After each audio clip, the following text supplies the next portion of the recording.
कहानी की शुरुआत में हम रॉन नाम के एक लड़के को पुलिस लॉकअप में देखते हैं, जहां वो बहुत सारे दूसरे कैदियों के साथ बंद था। दरअसल पुलिस को रॉन के पास कुछ गैर कानूनी ड्रग्स मिले थे, जिस वजह से उसे अरेस्ट करके अब जज के सामने पेश किया जा रहा था। जज ने रॉन को उसके गुनाह के लिए 6 महीने जेल की सजा सुनाई। जेल में पहुंचकर रॉन ने देखा कि यहाँ बहुत सारी अलग अलग गैंग्स बनी हुई थी, जिसमें अफ्रो अमेरिकन, मैक्सिकन और व्हाइट्स अपने अपने अलग गुट बनाए बैठे थे। थोड़ी पूछताछ के बाद एक कैदी ने उसे अर्ल से मिलने की सलाह दी कि वो तुम्हारी मदद कर सकता है। अर्ल इस जेल में काफी ज्यादा ताकतवर कैदी था। हर एक गैंग के कैदी उसकी बहुत इज्जत करते थे। वो मर्डर के जुर्म में पिछले 18 साल से इस जेल में बंद था। रॉन उससे अपने केस के बारे में कुछ सलाह मांगना चाहता था, लेकिन अर्ल ये कह के चला गया कि मैं अभी बिजी हूँ, बाद में बात करते हैं। इसके बाद अर्ल ने अपने दोस्तों के साथ एक दूसरे कैदी को लूटने का प्लान बनाया, क्योंकि उसके पास कुछ ऐसा था जो उन्हें चाहिए था। जब वो प्यार से नहीं माना तो उन्होंने उसे पीट कर छीना झपटी की। इतने में जैसे ही एक गार्ड की नजर उनके ऊपर पड़ी तो वो जल्दी से वहाँ से ऐसे निकल गए मानो कुछ हुआ ही ना हो। 18 साल से इस जेल में होने की वजह से अर्ल सभी गार्ड्स को अच्छे से जानता था, और तो और वो कैप्टन का भी बहुत अच्छा दोस्त बन चुका था। वो कैप्टन के लिए जेल की रिपोर्ट्स और बाकी छोटे मोटे नोटिसेस भी टाइप कर देता था।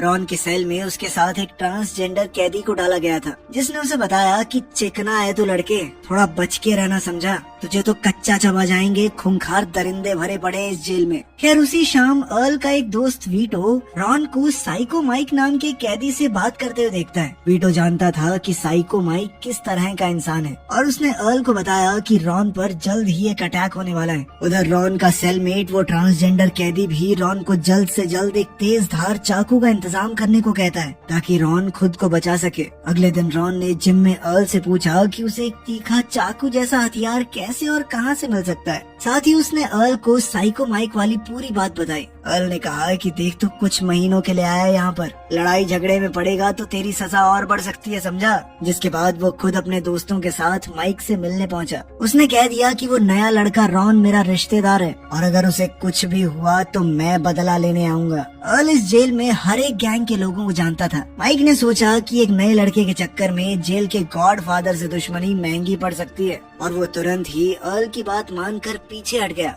अब जल्द ही रॉन भी अर्ल की गैंग के साथ ही घूमने लगा। एक दिन जब अर्ल की गैंग के 3 कैदी जेल के फर्स्ट फ्लोर पर छुपकर अपनी बनाई देसी शराब पी रहे थे, तो कुछ गार्ड्स को इस बात की भनक लग गई। लेकिन इससे पहले कि गार्ड्स कैदियों तक पहुंच पाते, रॉन ने पहले ही उन्हें आगाह कर दिया। लेकिन इतने में वो पूरी शराब को नहीं फेंक पाए, और गार्ड्स ने उनके साथ साथ रॉन को भी पकड़ लिया, जिसके बाद उन्हें सजा के तौर पर अलग अलग सेल्स में कैद कर दिया गया। अर्ल को रॉन की ये बात बहुत पसंद आई कि उसने अपने बारे में ना सोचते हुए उसके दोस्तों को बचाने की कोशिश की थी। उसका शुक्रिया अदा करने के लिए अर्ल ने कैदी के हाथ रॉन को एक मैगजीन में छुपाकर सिगरेट की डब्बी और एक नोट भिजवाया, जिसमें लिखा था कि जब तुमसे सवाल किए जाएं तो इस बात पर टिके रहना कि मैंने कुछ नहीं किया। एक हफ्ते बाद जब जेल के ऑफिसर्स ने रॉन से पूछताछ की, तो उसने किसी भी ग्रुप के साथ शराब पीने वाली बात पूरी तरह से नकारते हुए कहा कि मैं तो बस वहाँ से गुजर रहा था, मुझे तो बिना बात के पकड़ लिया गार्ड्स ने। इस इन्वेस्टिगेशन के बाद सभी कैदियों की सजा में 1-1 साल और जोड़ दिया गया, लेकिन रॉन बच गया। साथ ही अर्ल ने कैप्टन के ऑफिस में कैदियों की रिपोर्ट लिखते हुए रॉन की रिपोर्ट में काफी सारी अच्छी चीजें लिख दी, ताकि अगली हियरिंग के दौरान जेल में उसके अच्छे बर्ताव के चलते जज उसकी सजा को और कम कर दे। जिसके बाद रॉन ने अर्ल से मिलकर उसका शुक्रिया अदा किया। तभी अचानक रॉन ने देखा कि कैदियों के फ्री टाइम के दौरान एक आदमी को उसकी आंखों के सामने चाकू से मार दिया गया। वो इस घटना से काफी डर गया, और अर्ल को भी इस बात का एहसास हुआ कि रॉन एक मासूम लड़का है, जिसके लिए इस जेल में कोई जगह नहीं थी। जिसके बाद उसने रॉन को जेल के डॉक्टर से मिलने को कहा। अर्ल के कहने पर डॉक्टर ने रॉन के कंधे में फ्रैक्चर की झूठी रिपोर्ट बनाकर उसे जेल के हॉस्पिटल में भर्ती कर लिया। हॉस्पिटल एरिया रॉन के लिए काफी सुरक्षित था, लेकिन वो हमेशा तो वहाँ नहीं रह सकता। एक दिन कैप्टन रॉन से मिलने वहाँ आया, और उसने रॉन को बताया कि अर्ल के कहने पर वो उसे अर्ल की गैंग वाले सेल्स में ही शिफ्ट कर रहा है। वहाँ वो अर्ल और उसकी गैंग के साथ महफूज रहेगा। जैसे ही रॉन हॉस्पिटल से बाहर आया तो वो अर्ल से मिलने कॉमन एरिया में पहुंचा। वो थोड़ी बातचीत कर ही रहे थे कि तभी अफ्रो अमेरिकन गैंग ने जेल में कोई भी काम करने से मना कर दिया और एक स्ट्राइक चालू कर दी। जब मामला थोड़ा ज्यादा गर्मा गया और कैदियों की आपस में लड़ाई छिड़ गई तो गार्ड्स ने मामला संभालते हुए सायरन बजाकर फायरिंग शुरू कर दी, जिसके बाद सभी कैदी जमीन पर लेट गए। कैदियों को काबू करके गार्ड्स ने गिनती करते हुए सबको अपने सेल्स में वापस भेजा तो पता चला कि इस दुर्घटना में 26 कैदी मारे गए थे। अब जेल में पूरी तरह से लॉकडाउन लगा दिया गया था। लगभग 25 घंटे बाद कैप्टन अर्ल के कमरे में गया और कहा कि चलो अपने कुछ भरोसेमंद साथियों के साथ किचन का काम संभाल लो, ताकि कम से कम जेल के गार्ड्स और बाकी कैदियों के लिए खाना तो बन सके। अर्ल ने गार्ड को कहकर रॉन को भी किचन में बुलवा लिया, जहाँ पर कैप्टन, गार्ड्स और अर्ल डिनर कर रहे थे। अर्ल ने उसे ताज़ा बना गर्मा गर्म खाना दिया और समझाया कि ऐसे किसी दंगे के बाद इसी तरह के प्रोटोकॉल को फॉलो किया जाता है ताकि कैदियों को कंट्रोल में लाया जा सके। रॉन ने अचानक ही उसकी बात काटते हुए अर्ल से पूछ ही लिया कि वो उसकी इतनी मदद क्यों कर रहा है। 1 महीने पहले तक वो उसे जानता भी नहीं था, जिस पर अर्ल ने बताया कि जब वो इस जेल में आया तो लगभग रॉन की ही उम्र का था। तब उसकी किसी ने मदद नहीं की और आज तक उसे याद है कि तब वो कितना डरा हुआ था। अर्ल नहीं चाहता कि रॉन के साथ भी अब वैसा ही हो। खैर इसी तरह समय बीतता रहा और रॉन अर्ल की गैंग के काफी करीब आ गया। अर्ल ने रॉन का पूरा केस स्टडी करने के बाद उसे सलाह दी कि जेल में कोई कोर्स कर ले तू, साथ ही लाइब्रेरी वगैरह में नौकरी कर ले। इससे उसको गुड बिहेवियर पॉइंट्स मिलेंगे और क्योंकि वो जेल में 3 महीने पहले ही काट चुका है तो हो सकता है कि जज उसको बरी ही कर दे अगली सुनवाई में। अर्ल की बात मानकर रॉन जेल के अंदर नाई की दुकान में कैदियों के बाल काटने का काम शुरू कर देता है और साथ ही उसने जेल के अंदर एक कोर्स भी ज्वाइन कर लिया। ऐसा लग रहा था मानो सब कुछ बहुत बढ़िया चल रहा हो, लेकिन ये तूफान से पहले का सन्नाटा था। इस कोर्स के दौरान उसकी क्लास के ही एक हट्टे कट्टे कैदी की नजर रॉन पर पड़ी। रॉन को अर्ल ने किसी भी तरह की मुसीबत से दूर रहने को कहा था, तो उसने जॉनसन नाम के इस कैदी को इग्नोर करके अपनी पढ़ाई पर ही ध्यान देना सही समझा। लेकिन फिर एक दिन जॉनसन ने रॉन को अकेले देखकर वॉशरूम में उसे पकड़ लिया और अब जॉनसन उसका फायदा उठाने की कोशिश कर रहा था। लेकिन इस सब के दौरान उनका टीचर भी वॉशरूम में आ गया, जिसके चलते उस दरिंदे ने रॉन को छोड़ दिया। इस घटना का रॉन के दिमाग पर बहुत गहरा असर हुआ और अब उसे अपनी लाचारी और कमजोरी पर घिन आ रही थी। वो सोच रहा था कि अगर अर्ल और उसके दोस्त ना होते तो वो तो खुद को 2 दिन ना बचा पाए इन दरिंदों से।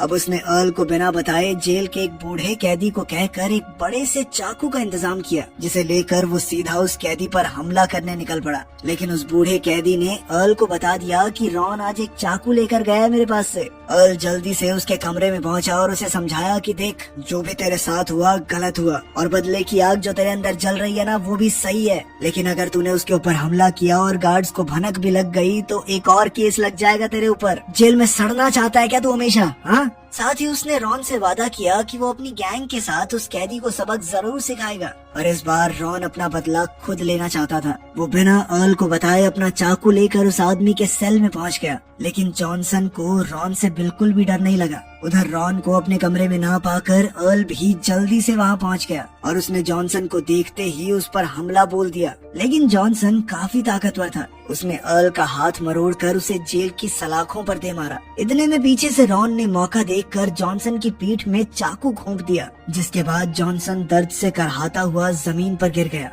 अब तक वीटो के साथ साथ अर्ल के बाकी साथी भी वहां पहुंच चुके थे और वो जल्दी से रॉन और अर्ल को वहां से ले गए। अर्ल रॉन को उसके सेल में भेजने के बाद खुद कैप्टन के ऑफिस में आकर ऐसे बैठ गया मानो कुछ हुआ ही ना हो। उसका ये प्लान काम भी कर जाता, लेकिन बदकिस्मती से जॉनसन चाकू लगने के बावजूद जिंदा बच गया था और उसने गार्ड्स को रॉन और अर्ल का नाम दे दिया था, जिसके बाद एक कैदी के ऊपर जानलेवा हमला करने के जुर्म में उन दोनों को सॉलिटरी कन्फाइनमेंट में डाल दिया गया। अब उन्हें सुनवाई तक अकेले अंधेरे कमरे में ही रहना होगा। लेकिन अर्ल हाथ पर हाथ धरे बैठने वाला नहीं था। उसने टॉयलेट सीट की ड्रेन पाइप से अपने साथियों तक मैसेज भेजा कि जॉनसन को ठिकाने लगा दो, जिसके बाद उसकी गैंग ने जॉनसन को हॉस्पिटल में ही मरवा दिया ताकि वो अर्ल और रॉन के खिलाफ कोर्ट में गवाही ना दे सके। जॉनसन की मौत के बाद जेल के वार्डन और कुछ लॉयर्स ने अर्ल को मिलने के लिए बुलाया और कहा कि इस हमले में तुम्हारा पूरा हाथ था, इस बात को कबूल कर लो। लेकिन अर्ल ने कुछ भी ऐसा मानने से मना कर दिया, क्योंकि अब उनके इकलौते गवाह की तो मौत हो चुकी थी और सबूत कुछ था ही नहीं। फिर उसके जाने के बाद जेल का वार्डन अपने ऑफिसर्स से कहता है कि ये कैदी इस जेल में बहुत ज्यादा ताकतवर हो चुका है, जब चाहे जिसको चाहे मरवा रहा है। जज से कहकर इसकी सजा बढ़वाओ और किसी दूसरी जेल में शिफ्ट करो इसे, जहाँ इसकी इतनी चलती ना हो। साथ ही उन्होंने रॉन की रिपोर्ट में भी इस घटना का जिक्र कर दिया। उन्होंने जज से उसकी सजा बढ़ाने की भी मांग की, क्योंकि वार्डन के हिसाब से रॉन भी अर्ल की गैंग का एक खतरनाक मेंबर बन चुका था। खैर जल्द ही रॉन को उसकी अगली कोर्ट हियरिंग के लिए ले जाया गया, जहां जज ने वार्डन के रिकमेंडेशन पर उसकी सजा में 5 साल और जोड़ दिए। ये सजा सुनते ही रॉन भड़क उठा और उसने जज और अपने वकील को गालियां देनी शुरू कर दी, जिसके बाद पुलिस वाला उसे पकड़कर होल्डिंग सेल में वापस ले गया। वहाँ रॉन के पिता उससे मिलने आए और अपने बेटे की ऐसी हालत देखकर उन्होंने भावुक होकर कहा कि बेटा तू चिंता मत कर, मैं महंगे से महंगा वकील लेकर आऊंगा, पर तुझे जेल से छुड़ाए बगैर चैन से नहीं बैठूंगा। उसी शाम सॉलिटरी कन्फाइनमेंट में कैप्टन अर्ल से मिलने के लिए पहुंचा और वो अपने साथ कुछ सिगरेट और एक बुरी खबर भी लाया था। असल में जेल के नए वार्डन और कुछ अफसरों ने अर्ल को इस जेल से ट्रांसफर करने का प्लान बना लिया था, क्योंकि जेल में इतने साल बिताने के बाद अब अर्ल का नेटवर्क इस जेल में बहुत ही ज्यादा ताकतवर हो गया था और वो अब सबके लिए बहुत बड़ा खतरा बन चुका था। इसीलिए ऑफिसर्स जानबूझकर हॉस्पिटल में हुए कत्ल को भी अर्ल से जोड़ने की कोशिश कर रहे थे, क्योंकि वो आदमी उसके और रॉन के खिलाफ गवाही जो देने वाला था। कैप्टन के मुंह से ये बातें सुनने के बाद अर्ल को जिंदगी में पहली बार टेंशन हो रही थी, क्योंकि वो किसी भी हाल में इस जेल से नहीं जाना चाहता था और इसीलिए उसने तुरंत ही एक प्लान बनाना शुरू कर दिया, जिसके लिए उसने सबसे पहले जो गार्ड्स उसे खाना देने आते थे उसे खाना बंद कर दिया और फिर एक छोटे से ब्लेड से अपने हाथ से थोड़ा खून निकाल कर उसने अपने शरीर पर लगा लिया और फिर उस बचे हुए बासी खाने को टॉयलेट सीट पर बिखेर दिया। अर्ल को इस हालत में देखकर अब गार्ड्स को लग रहा था कि शायद सॉलिटरी कन्फाइनमेंट में ज्यादा देर तक रहने की वजह से अर्ल का मानसिक संतुलन बिगड़ गया है और इसीलिए उसे तुरंत ही वहाँ से निकालकर मेंटल वार्ड में डाल दिया गया। बाहर निकलकर अर्ल सबसे पहले रॉन से मिला और जब उसे पता चला कि रॉन भी अब कई साल तक जेल में रहने वाला है तो उसने तुरंत ही रॉन के साथ जेल से भागने का प्लान बनाने का फैसला किया। इसके लिए रॉन ने सबसे पहले अपने पिता को उसके और अर्ल के लिए जेल से निकलने के बाद एक नई जगह पर सुरक्षित ठिकाने का इंतजाम करने को कहा, जिसके बाद अर्ल जेल में हो रही हर एक चीज पर पैनी नजर रखने लगा ताकि वो जेल से भागने का ऐसा रास्ता ढूंढ सके जिसमें पकड़े जाने की कोई संभावना ही न हो। इसी दौरान एक दिन वो दोनों नहाते वक्त अपना प्लान डिस्कस कर रहे थे कि तभी एक पागल कैदी ने वहाँ आकर जोर जोर से गाने गाना शुरू कर दिया और जब अर्ल ने उसे रोकने की कोशिश की तो उस आदमी ने अचानक से एक टूथब्रश से बने हुए हथियार से अर्ल और रॉन पर हमला कर दिया। इस हमले में अर्ल की छाती पर और रॉन के चेहरे पर चोट आई और इसीलिए उन दोनों को जेल हॉस्पिटल में भेज दिया गया। यह हमला एक अफ्रो अमेरिकन कैदी ने किया था, इसीलिए अब सभी व्हाइट कैदी किसी भी हाल में इसका बदला लेना चाहते थे और जेल में चारों तरफ काफी गंभीर माहौल बना हुआ था। पर तभी एक दिन अफ्रो अमेरिकन गैंग का एक लीडर अर्ल से मिलने के लिए सीधा हॉस्पिटल में ही पहुंच गया। उसने अर्ल को बताया कि असल में उस पर हमला करने वाला वो आदमी दिमागी तौर पर ठीक नहीं है और ये काम उसने सिर्फ अपने पागलपन के चलते किया है और अब वो चाहता था कि अर्ल व्हाइट गैंग के मेंबर्स को बोल दे कि वो बिना बात के दंगे ना भड़काएं, क्योंकि नुकसान तो फिर कैदियों का ही होना है। अफ्रो अमेरिकन गैंग में भी सभी लोग अर्ल की बहुत इज्जत करते थे और उस लीडर ने अर्ल को भरोसा दिलाया कि हम उस आदमी को खुद ब खुद सजा देने को तैयार हैं। इधर अर्ल भी नहीं चाहता था कि बिना बात के जेल में लड़ाई भड़क जाए, इसीलिए उसने अपने सभी साथियों को कोई भी कार्रवाई न करने को कहा।